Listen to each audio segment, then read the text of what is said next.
दोस्तों, आपने अपने देश में किसी अपराधी, गुंडे, माफिया को पुलिस के द्वारा गिरफ्तार कर ले जाते हुए जरूर देखा होगा या खबरें जरूर सुनी होगी।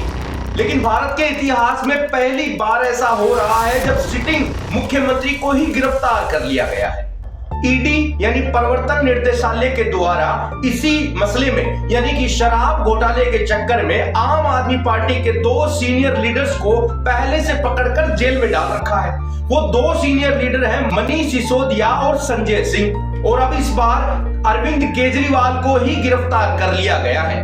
दोस्तों, आखिर क्या है ये शराब घोटाला, किसको और कैसे मिला इसका फायदा? सच्चाई जानकर हैरान होने से पहले स्वागत करते हैं आपका एक बार फिर से गोगिलियों के शानदार से एपिसोड पर।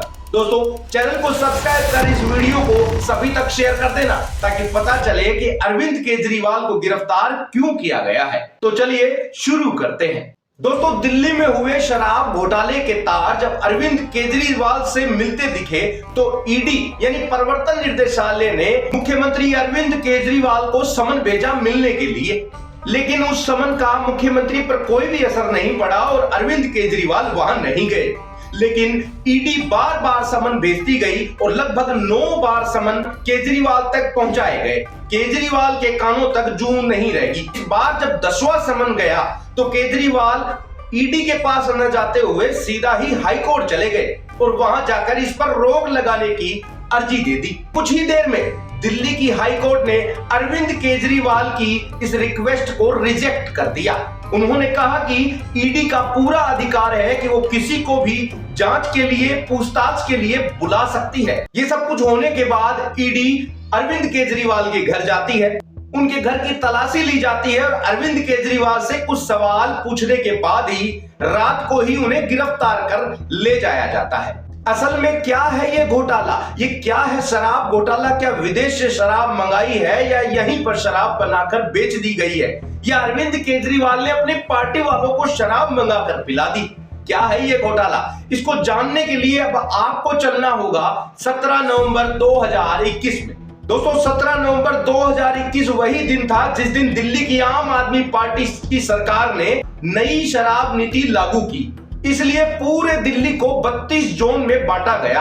हर जोन में 27 शराब की दुकान खोलना तय हुआ। इस तरह से अगर जोड़े तो कुल 849 दुकानें पूरी दिल्ली भर में खुलनी थी। लेकिन अरविंद केजरीवाल की पार्टी और उनकी सरकार के द्वारा बनाई गई नई शराब नीति में ये हुआ कि वहां मौजूद सरकार के सभी सरकारी ठेकों को बंद कर सभी को प्राइवेट लोगों को बांट दिया। क्योंकि पहले दोस्तों दिल्ली के अंदर जितने भी शराब के ठेके थे उनमें से 60% तो सरकार के ही हुआ करते थे और बचे 40% कुछ एक प्राइवेट लोग उसे चलाया करते थे। लेकिन नई शराब नीति के आधार पर अब ये पूरे के पूरे ठेके प्राइवेट लोगों को दे दिए गए, यानी कि अब इसे 100% प्राइवेट कर दिया गया। दोस्तों, सरकार की हिस्सेदारी खत्म करने से सरकार का मुनाफा कम हुआ, चलो, लेकिन फिर भी कोई बात नहीं, यहां तक कोई बड़ा घोटाला नहीं।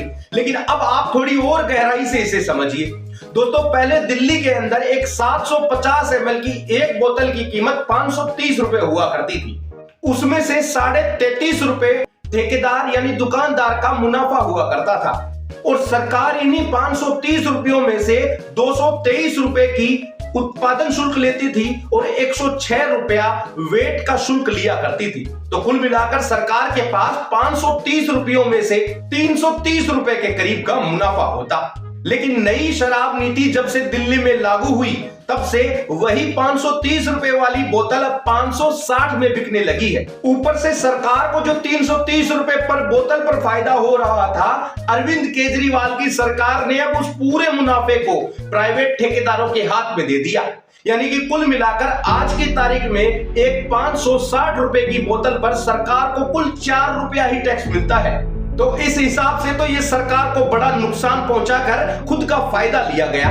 लेकिन असल में फायदा लिया कैसे गया? क्या ईडी इसके बारे में भी कुछ कह रही है? जी हां दोस्तों, क्योंकि ईडी ने जब जांच की तो पता चला कि करोड़ों रुपए हवाला के द्वारा गोवा और पंजाब भेजे गए। ऊपर से आम आदमी पार्टी को जो चंदा मिल रहा है उनमें से भी ज्यादातर लोग शराब व्यापारी है। इसे ये साफ अंदेशा हो जाता है कि शराब में फायदा देकर ये अपनी पार्टी और अपनी जीत के लिए फायदा तलाश कर रहे थे। अब दोस्तों हम फिर से वहीं पर आते हैं कि अगर ये शराब का घोटाला हुआ ही है तो सरकार इतने दिन बैठी कैसे थी और क्यों अरविंद केजरीवाल को बार बार परेशान कर सताया जा रहा है। तो दोस्तों ईडी का कहना है कि ये जितने भी पैसे हवाला के द्वारा भेजे गए इनके भी तार अरविंद केजरीवाल से मिल रहे हैं। दूसरी बात, दिल्ली प्रदेश में नई शराब नीति मुख्यमंत्री के बगैर लागू हो ही नहीं सकती।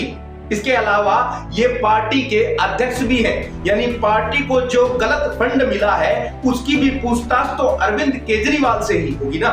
इसीलिए ईडी लगातार अरविंद केजरीवाल को समन भेज रही थी पूछताछ करने के लिए, लेकिन अरविंद केजरीवाल मुख्यमंत्री होते हुए वहां जा ही नहीं रहे थे। उन्हें लग रहा था कि शायद इसे यूं ही टाल दिया जाएगा। दिल्ली की हाई कोर्ट ने जब अरविंद केजरीवाल की रिक्वेस्ट रिजेक्ट कर दी तब जाकर पता चला कि अब अरविंद केजरीवाल जी को तो गिरफ्तार कर शायद ये जेल में भी डाल सकते हैं। अब जेल में भी अगर इन्हें डाल दिया गया तो अभी कुछ एक्सपर्ट्स ये भी तर्क दे रहे हैं कि अरविंद केजरीवाल जेल में बैठे बैठे ही सरकार चलाएंगे।